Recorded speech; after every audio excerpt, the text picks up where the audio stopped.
You're listening to Music Tectonics.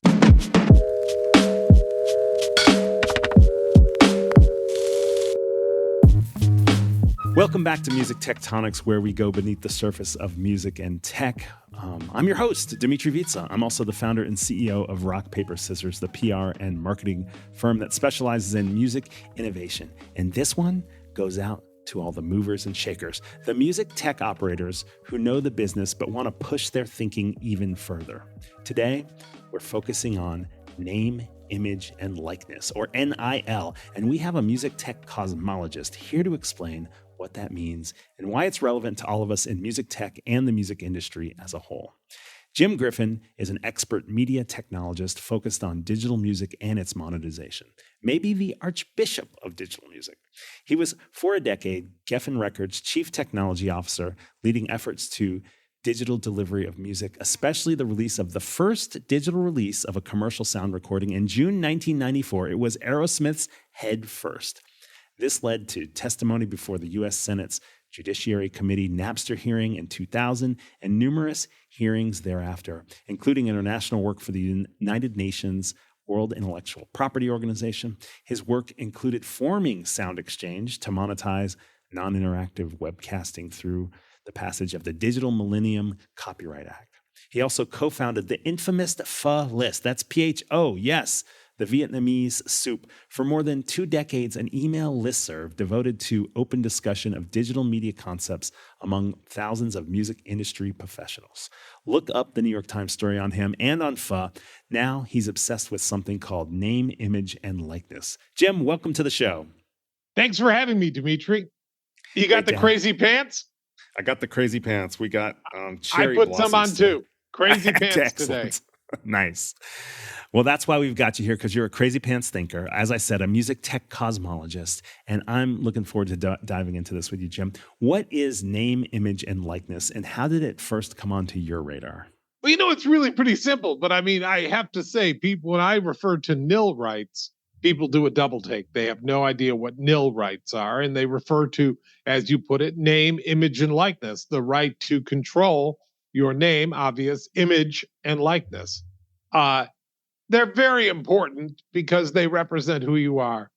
And in a world where we wonder if we can control our work, I've got doubts about that, but I'll say this, you can control your image and your likeness. And so I think that leads us to monetization of that, and to thinking deeply about how that's presented and what you can do to be a part of that business and conversation. Well, explain that a little bit more. You just mentioned a couple of things there. One, that you can control this better than your actual work. Yeah, well, look, you can get scanned. You can get scanned and be able to generate your image and your likeness on demand using generative AI technology. And if anyone's going to do it, you need to do it, because if you do it, you get out ahead of it. But if you wait and react to other people doing it, I think it's not going to be as successful. You mean everyone needs to do it, don't you?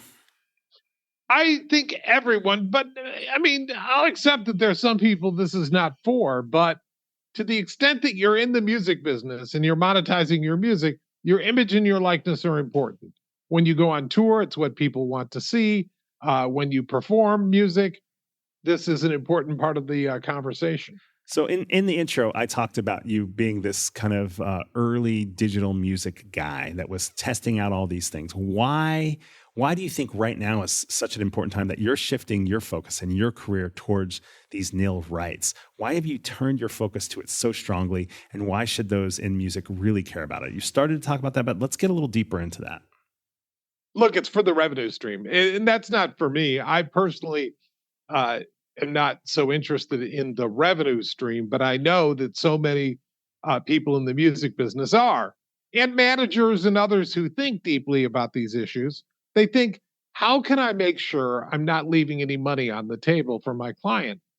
And I would say, you are leaving money on the table if you're not focused on your nil rights. You need to think about monetizing those and exercising those rights and generating the image and the likeness of your client. So nil rights is huge in the sports world. Well, tell me why. Let's understand why, and then let's see why music hasn't gotten there yet. By the way, that clued me in. When I saw these deals going down in the sports industry, I thought, why not music? Why would music be left out of that conversation? And the more I looked, the more I came to understand that in the case of sports, it's really legalized bribery. It's a backdoor to what had been going on behind the scenes. Local car dealer wants some great quarterback to come to the local college. And instead of giving them a briefcase full of cash now, they give them a nil deal, which is totally upfront and appropriate. And that's how it evolved, is local boosters wanting to get involved with getting athletes and others to their alma mater or to the local college and wanting to pay to do that. Now, for a long time, the NCAA ruled all such deals, but that was viewed as anti-competitive and an antitrust violation. And the NCAA lost in court, and eventually it was freed up for states to pass laws to allow these nil rights to be the subject of negotiations by school athletes. So those individual athletes were able to kind of reclaim monetization of their name, image, and likeness. Is that what you're saying? Yeah, look, I saw that LeBron James's son did a $7 million nil deal. And I thought, really? I mean, he's not even a big time player yet, and he's doing a $7 million nil deal. And I thought, why would a musician be ruled out of that conversation? And I couldn't find a reason for them to be ruled out of the conversation. And it struck me that there's a lot to do with image and likeness that people are interested in with regards to musicians. So it's time to start that conversation if we're not having it already. And so I thought, let's start moving down that road. Gotcha. Just so I understand. So this $7 million deal you just mentioned from LeBron James' son, what was included in that deal? Who was paying $7 million? What were they getting? By the way, I'm not sure what was included in that deal and what they were getting. What's typically included in a deal like this? That drew my interest, is what it did. Gotcha. Because I thought if he can get $7 million merely for his image and his likeness, I need to understand this better. And I'm doing my very best to understand that. Got it. Okay, cool. All right, we're going to take a quick break for a message. And when we come back, let's talk about deepfakes. I'm curious because I think that's part of the conversation. We'll be right back. Meet your music tech people. Our next free online event is an open mic, open to everyone who's interested in the future of music and innovation. Introduce yourself and share where you're going this conference season so you can start building your posse and your meeting schedule too. Join us March 6th at 10 a.m. Pacific, 1 p.m. Eastern, 6 p.m. UK time. You'll find out who's going to be at South by Southwest and get started making connections before you hit the busy streets of Austin.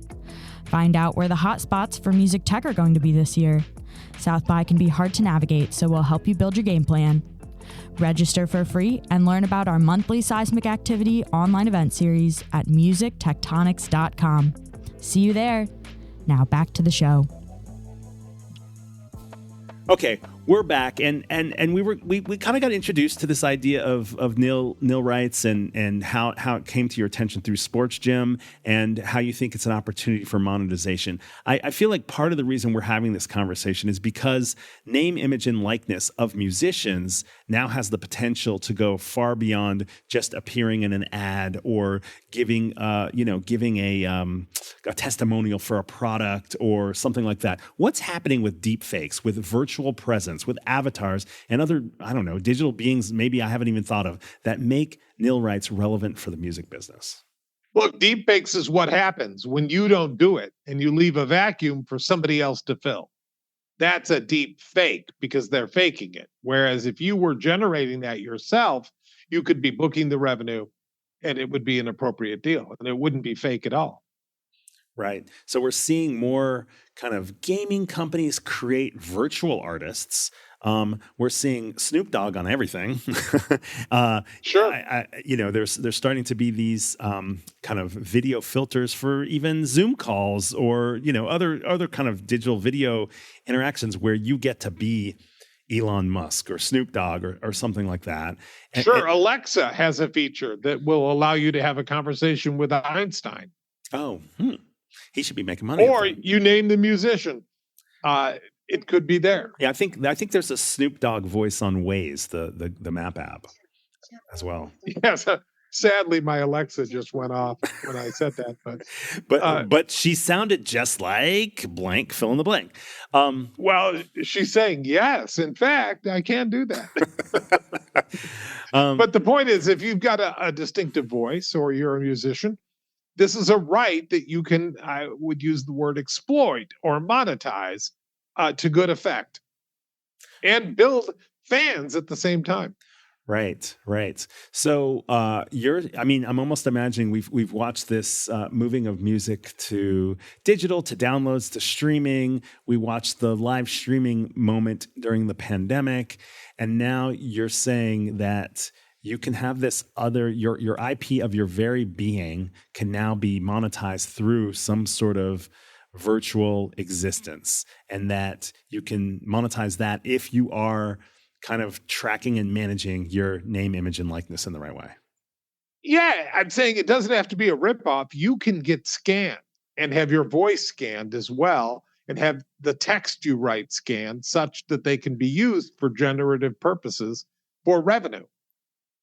I mean, does this apply to the AI generative music stuff, or is it only the visual things, or where your actual person name is used? Oh, it could apply to the music. You could generate music using AI, but you needn't. You may wish to make that music yourself. But as regards your image and likeness being used to promote an event or a cause or something you believe in, you can do that without even attending. You can have a digital package that represents your image and your likeness and have it do the work for you. Got it. Who in the music industry should be thinking about name, image, and likeness, and how should they integrate nil strategy into their businesses and their careers? Well, I know they're thinking about it at the Universal Music Group, and that's really all you need to know at the top, is that the biggest players are preparing to do just these things or to monetize just these things. So record labels. Yes, record labels, agents, others who deal with talent are looking at just this. I mean, it's interesting when you told us about how it started in sports, you were implying that the quote record label of sports or possibly the distributor of sports was the one that was monetizing this. And it was through a legal process that the artist / the athlete could start to monetize it too. Is there going to be a battle for who gets control of monetizing nil rights, say record label versus manager versus artist? I think, as in all cases, it comes down to the contract. My good friend Kevin Cassini would remind everyone of that. It's why the contract needs to be good and strong and enumerate these rights and to whom they are allocated. But the key thing here is get out in front of it. Don't wait for it to happen to you. Be in front of it with your representatives. Make sure that your contracts reflect where these rights reside and that you're the one that's going to exercise them. And without your approval, they cannot be exercised. At least that's how the contract should read. And when you say get out in front of it, there's two different getting out in front of it. One of it is getting out in front of what's happening out there in society and culture, in consumer behavior, because people just have fun with all sorts of digital stuff. We've already seen some crazy deep fake stories, whether it's audio only or full video. And so you have to get in front of that before you lose control of your image. And it's just out there, maybe not making money for anybody, but certainly taking value away from what you could make money from. But then there's also get out in front of what your agreements are with your management company, with your record label, with your agents. Yes. In other words, I'm saying be aware that this is happening and be behind the wheel of that car that's moving instead of riding in the back. It's so much better for you to be out in front of it, to know your rights and to know how to digitize your presence and to make it as strong a representation as it can be. You don't want bad deep fakes out there. You want good ones, not fake ones ones that come from you and your representatives that are approved by you, saying things that you agree with and not things you don't. So in a way, you're saying it's up to you whether it's in a contract for your record label to have these rights or not, but it's a negotiating factor. So if it is in there, you should make sure to value it correctly. Yes, look, everything that's happening now with AI brings me back to what it was like in the 1990s and how it felt to be dealing with digital music. And the same thing happened then, in the sense that you were either out in front of the digitization of your music, or you were watching it happen to you. Your music was being digitized and people were trading it or passing it around, and you were not the one providing those files. And for those who got involved directly at the beginning, who got out in front of it, they prospered from the process in very real ways. I mean, Alanis Morissette, if I recall correctly, did a deal with mp3.com. Instead of being a part of endless litigation and so forth, she made a deal and said, I'll put my music right out there. And she made a lot of money off that deal. More money, I think more money off that than off litigation, you think? Oh, no, well, there's no doubt. I mean, she was represented, if I recall correctly, by Ken Hertz in the negotiations. And I believe it was a very large, something like $300-400 million score for her, because she got a piece of mp3.com for lending her music to it. Wow. And what I'm saying is, imagine the different scenarios where you are somehow the subject of litigation around this and seen as someone who is fighting against it, or you are seen as a proponent of it who got digitized and approved their image and their voice properly and made sure that it was attached to things they believed in. I think you'll find that latter approach, attaching it to things you believe in, not only enables you to prosper, but to be out on the cutting edge and get lots of publicity for something that's very important.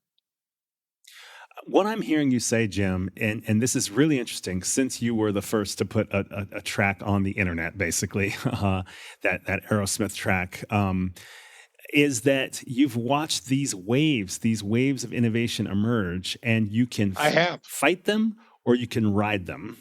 And that what you're saying is what's happening with AI now and this digital virtual presence stuff is another wave, is a next big wave.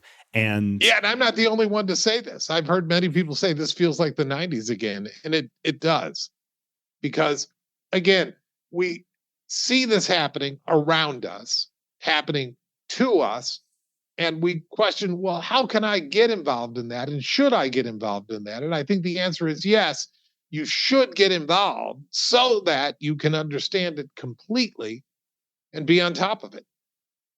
Yeah, got it. I feel like we've mentioned this on the podcast in the past, that we see certain artists or certain artist teams that see the wave coming and they do just what you're saying to do with this kind of digital self and nil rights. They see the wave coming. They start paddling with and towards the wave to jump up on their board, and they end up being the first and the front, and they build a whole career around it. It becomes actually a defining moment for their career. And I guess what I'm hearing you say is this is your early warning call. Like, the wave is coming. You can get back on shore and go sunbathe and miss the opportunity, or you can get out there, start paddling right now. That's the learning, and get up there so that you're ready when the wave really crests. So many artists I've seen do that. First with downloads. You just mentioned Alanis Morissette did it with downloads and digital tracks. We saw certain artists do it with YouTube. We saw certain artists do it with subscriptions. We saw, artists do it with Instagram or TikTok, right? And you only get one look at these things.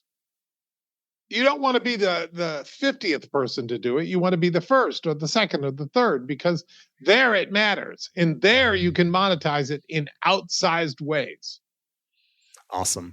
We're going to take another quick break. And when we get back, I want to ask you, what will name, image, and likeness look like in the next 5 years? We'll be right back. What are you planning for South by Southwest Week? It's coming up fast. Help your music tech friends find your event in Austin this March. Tell us about your panels, meetups, parties, and activations for music tech innovators in Austin, and we'll add them to our unofficial guide and spread the word to the Music Tectonics community. There's a link to submit your event on the blog at musictectonics.com, or find Music Tectonics on LinkedIn, Instagram, and X. The submission link is in our profiles. Want to get your hands on the unofficial guide? Make sure you're signed up for the Music Tectonics newsletter at musictectonics.com. We'll email you when it's ready.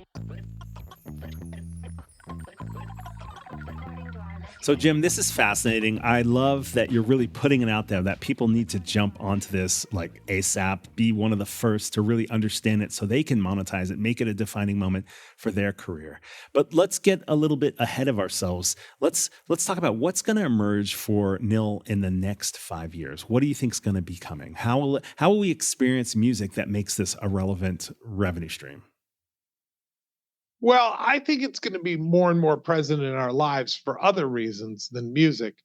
I think it will change a lot of the way we do business in the world around us, how we negotiate, how we engage in peacemaking, for example. I'm thinking lots about peacemaking these days.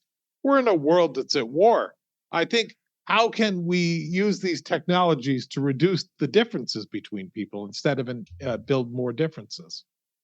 That sounds hopeful. I like it. I am hopeful for it. I believe it can make a difference. And I'm working with organizations that are dedicated to peacemaking to find out how it can be inserted into the process. How can, for example, AI be a mediator between two parties with differences? Now, I'll tell you, my mind ran immediately to rate negotiations. How can we learn in the music business to reduce our differences with other parties, those who have to pay for the use of music, in the rate setting environment? We currently have hearings that are conducted in Washington, D.C., for example, for streaming rates or for using the use of a song in a sound recording, et cetera. And sometimes these rate setting hearings go on for years. That's an example of why one thing we need to do is to have mediation as a possibility instead of adversarial negotiations over them. It can take too long, way too long. And getting these mediums flowing is really key to getting the revenue flowing. I mean, look at it. We now know that Sound Exchange is handing out about $1 billion a year. Well, we needed to do that years sooner. We did. And I remember I was in Hollywood at the time, and people would stand up at meetings and say, oh, this is like CB radio. We shouldn't devote any attention to it. And I would think, well, we'll see. And now we've seen, and we know that our delays cost us the arrival of billions of dollars a year. Well, in regard to nil rights, I think you'll see the same thing. These delays mean that we're not getting that kind of revenue stream flowing because music could definitely be on top of it instead of sports. Wow. So really when I ask you about, let's imagine a future for name, image, and likeness, what you're actually saying is let's get it together and understand how this is getting monetized, what the payouts are for this, and start generating the content so that revenue's starting at all. Yeah, exactly. Got it. We have people more compelling than LeBron James's son. We do. Mm. We have people who the whole world admires and wants to spend some time interacting with. And I'm told that for ABBA, the virtual concerts are also $1 billion a year business. Whoa. So demonstrably, we know that name, image, and likeness can be used to generate $1 billion, as if that was some huge thing. I feel like Mike Myers with his pinky in his mouth saying it. But in a very real way, these delays and this doubting costs us a great deal of money. While we say, oh, digital music isn't paying what it should, we're delaying the arrival of the money and failing to go into its iterations, like nil, for example, in a way that produces this meaningful change in this revenue flow. Got it. So, Jim, where do you fit in with this conversation for Nil and music? What's your role going to be here? Well, I've thought deeply about that, but I think there will be others who play a bigger role in it. I've become fascinated by mediation. As I've discussed, I'm really interested in mediation. I was involved heavily with negotiation in my previous career in the newspaper industry, the media business. It brought me the change in newspapers brought me to music. And so now I see change in music takes us forward into other areas and makes us realize, wow, name, image, and likeness are going to make a big difference across the board. Got it. Are there any other? So go ahead. I'm looking at how I can be involved with that, and in particular, I'm interested in how we can grow mediation as a concept to reduce and avoid wars, because in a very real way, it's not billions of dollars; it's lives. These wars are costing us many, many lives, and we need to find a way to bring them to an end as soon as possible. And when conflict erupts, there's ways that we can engage in techniques that help reduce that conflict. Right. Well, it's so interesting to hear about this evolution for you and how you're thinking about it. I admire you're always a big picture thinker and kind of a out of the box thinker. That I think for even those of us who haven't been in the industry as long as you to just sort of follow along is a bit, it's a challenge and a stretch. It's like, where is Jim going with this? But it's super interesting to hear. I get it, but I'll tell you, before this call today, I spent the morning discussing these issues with CMI, the Crisis Management Initiative in Helsinki, Finland. And they're very interested in how name, image, and likeness can be used to help mediate conflicts and how AI can represent itself with certain images and likenesses and help produce proposals. I'm imagining a virtual mediator that looks and talks like you, Jim, Well, precisely so. Now, it doesn't have to look and talk like me, but the idea that we could employ mediation in more contexts quicker and cheaper all around the globe, that this could be done with AI, this is an exciting possibility. Amazing. Super interesting. Okay, while we've got you, Jim, are there any other trends or topics you're following that are set to disrupt the music industry in 2024, 2025? Look, I'll just say this, competition. Competition for attention is probably our number one enemy. There are so many ways to catch someone's attention now. And music has to fight to even be relevant. I mean, I said it many years ago. I think it's still true still today. And that is that at some point, the movement of a sound recording, the playing of a sound recording will be so trivial that it will be like the movement of an eyelash. It will be hard to take notice of, very difficult to monetize, and we're almost there now. That playing sound recordings was once essential to our lives. We would listen to them, we would wait for them, we would hit the record button on the recorder when it came on the radio. So obsessed were we with capturing the sound. So there was a time when sound recordings were our lives. And I think they're becoming less relevant in terms of attention. And that matters because that means less advertisers care about them. And when advertisers stop caring about them, money will stop flowing to them. And so, in a very real way, catching the attention of the public is critical for music. And right now, sound recordings are falling relatively fast on the list of things that people care about. And so this would be my chief concern for music, is it needs to remain relevant. Well, look, for sync licensing purposes alone, it has to remain relevant. And it is relevant now, but that day is diminishing. You mean because of competition from AI music that'll go into sync? No, well, yes, that's one reason, but competition in general.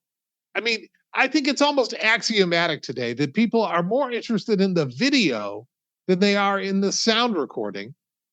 They're certainly willing to monetize the video at a different level. And that becomes a concern because we don't make videos as a business. We sometimes make videos. We did for a while, but less and less. We're not video companies. We don't sign people because of the way they look. We deal with sound recordings, and so we have to herald the sound recording and keep it important to people, and that means getting it in front of them. In order to get their attention, they must be able to identify the sound recording, find the owner, contact the owner, license the use of it. These are things that are not simple and easy, and we still don't have a database of sound recordings and who owns them. And yet that's critical to their monetization. We wonder why we're getting ripped off, and there is no global music database. And I've fought for one for years. I'm tired of it. I think it's so obvious that we need to have a database of sound recordings and who owns them, so we know where to send the check, so we know where to get a license. But this has fallen on deaf ears, largely because the big companies figure it's not a problem for us. Everybody knows how to find the Universal Music Group. I guess that's true. But if you're an independent or not the Universal Music Group, you probably want there to be a database of rights. So I've got one last question for you, Jim. Who else should we follow for emerging trends in music, copyright, and intellectual property? I think it's my last question. We'll see what you say. Look, I think Will Page is the best. I think Will Page, he tracks the money. He gets down to the dollar. Will Page is the best out there. There's no one like Will for keeping track of this space. Yeah. Because he does it with the money right down to the penny. Where does it go? And sadly, down to the penny matters because sound recordings are worth literally pennies at this point. Now, when they're tenths of a penny, and they are in some cases, we have to worry that we're not relevant anymore, that we're increasingly less relevant. Yeah, Will's book is Tarzan Economics, which I think you helped to name. He's the former chief economist at Spotify and is still very active in insights and analysis of the music industry and certainly the financial aspect. Well, Jim, this has been super helpful, super great to have you back on the podcast. Thank you for kind of ringing the nil rights bell, as well as the music competes with everything bell, and also the peacemaking and mediation bell as well. Thanks for having me. Yeah. Thanks for letting me chat about it. Very appreciative. Thanks for listening to Music Tectonics. If you like what you hear, please subscribe on your favorite podcast app. We have new episodes for you every week. Did you know we do free monthly online events that you, our lovely podcast listeners, can join? Find out more at musictectonics.com. And while you're there, look for the latest about our annual conference and sign up for our newsletter to get updates. Everything we do explores the seismic shifts that shake up music and technology, the way the Earth's tectonic plates cause quakes and make mountains. Connect with Music Tectonics on Twitter, Instagram, and LinkedIn. That's my favorite platform. Connect with me, Dimitri Vitsa, if you can spell it. We'll be back again next week, if not sooner.